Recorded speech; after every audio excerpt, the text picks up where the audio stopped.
So that's on the end user side. Logical next area is what to do on the enterprise computing piece. Same with this, still with the same view on what cloud is, the business internet. You need to seek for suitable business domains where you can start the adoption. So I talked about the ERP rollout.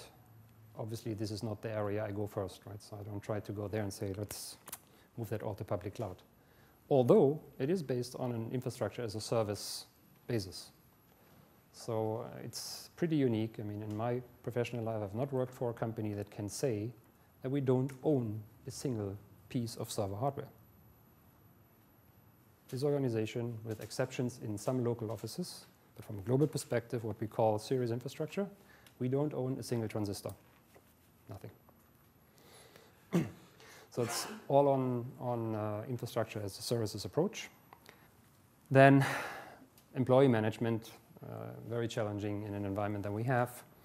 So we started with employee performance management, which was new as a process to the company anyway. So we had literally no legacy. We could just move in and say, find a partner that has a software as a service offering that does employee performance management. And so that works very, very successful. So we've really managed within 8 months to bring from no performance management for employees, any employee, onto that system. Their managers work through that, set the targets, do the appraisals, have all the approvals, the workflow, get all the reporting that you can get out of it. And we've extended that now to the area of talent management and the recruitment as well. Then the digital marketing is something that is a real emerging area the last 3 to 5 years with the appearance of the Facebooks and the Twitters and the other social networks, where, and I mentioned that we love this, but one of our marketing slogans, for instance, that we run in campaigns in Asia, but also in the US, says is log out and let's meet.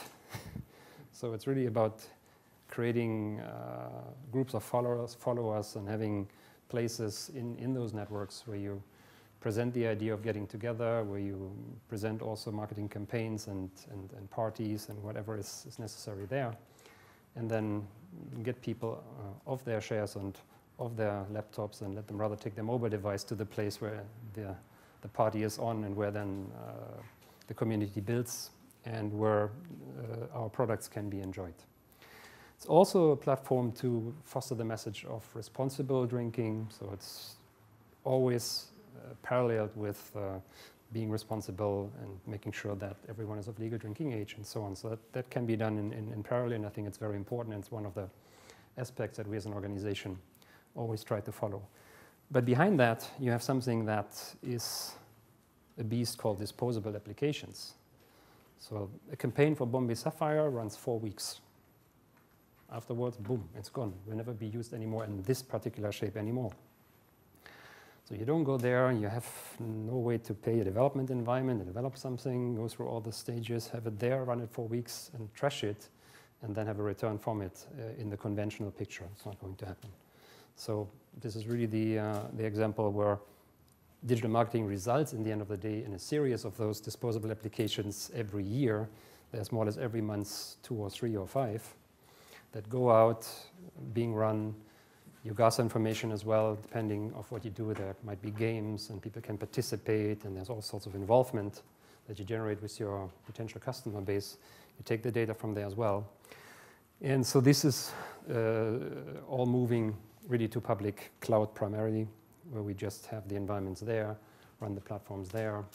So that's a volume of something like a couple of 100 databases plus web applications for all markets, all the web presence, you can say. When you go there and you type bombaysapphire.com or bacardi.com or martini. Whatever in all the countries, you end up on that environment. Then there's a very specific area in the manufacturing.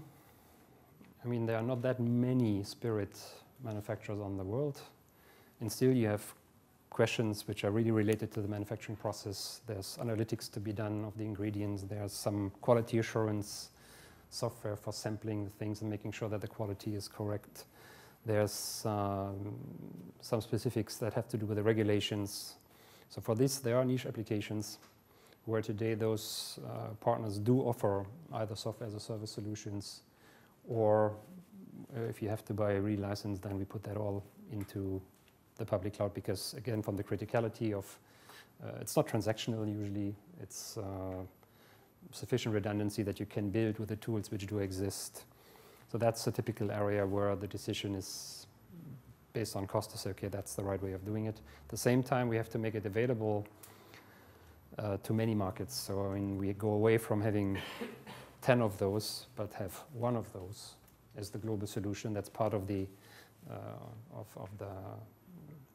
approach to have more central control of everything, and then roll that out to all the places. And manufacturing, in our case, happens in Mexico and Puerto Rico and Latin American countries and India. So it's also easier to deploy that. I mean, you don't have the expertise usually for this type of solutions locally anyway.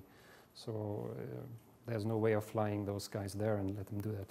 So you do that from here, and you provide then for the user that appears more like Bacardi Global IT provides a software as a service solution to them, which is in the back to us a software as a service solution as well. And it really meets here that equation. So users go there, they open their browser, and they have the application that they need. The next area is on the network side. Network and collaboration, we touched on it already. So we have, again, the requirement of many offices still sitting on PBX solutions coming end of life, needing replacement. But we have also a number of new offices in places like Ukraine, is the current example, just this week. Rather than going there and buy a PBX or renting a building with that service, we provision whatever X number of lines and telephone numbers on a virtual PBX, which is a pure cloud service. So it's done by an admin in Geneva that says, I provision 48 lines for our new office in Ukraine. Here's the number block. Push the button, off you go. It's basically PBX virtualization. And this is actually even a must in order to achieve this. Because in many ways, when you want to have those collaborative sessions and upgrading between IM and telepresence and back and forth, that only works if the business exchange in the back is a homogeneous structure that does that. So that's a benefit, upside, and a must at the same time. But then even further for our wide area network, which comes from the same partner, the management of that, we wouldn't have management tools ourselves.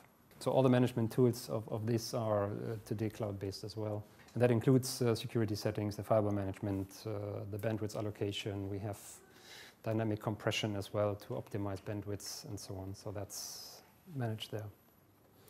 So I talked about the three areas, the end user, the enterprise computing, the network and collaboration.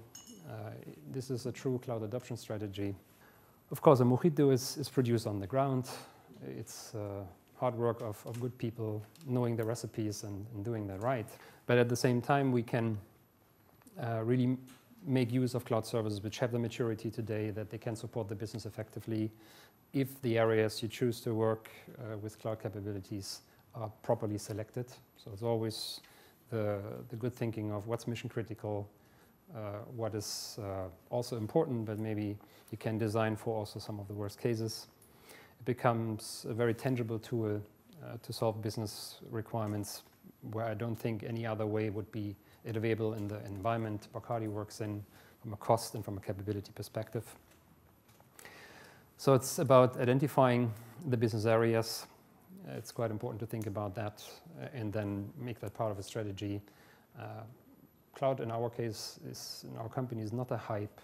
There's not a big buzz about it. It's a very pragmatic and down-to-earth approach to say, works, makes sense, okay, let's do it. Does not work, it's not good, let's not do it. It's nothing more, nothing less than that. The partners are quite important. I mean, you can imagine that having the unified communications in a way, as I was talking about it, is not provided by each and any one.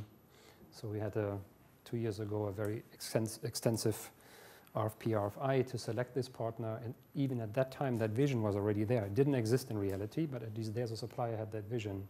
And we could see the alignment between what we needed and the vision that they had. And of course, you have to drive them to make it reality in order to get it. So for instance, the business exchange coming this fall is a year late, but fair enough, it is coming.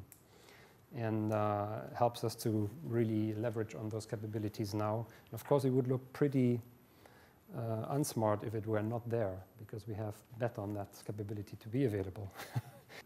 And then, of course, last but not least, there is still an area of what I call mission-critical core applications, where in the best case you go to private cloud, you go to infrastructure as a service. We have that. We are working hard with the suppliers in that area to be as close as possible to a true cloud type behavior, primarily on a procurement and on a management perspective. So well, that's the mojito on the cloud. Thank you very much for your attention.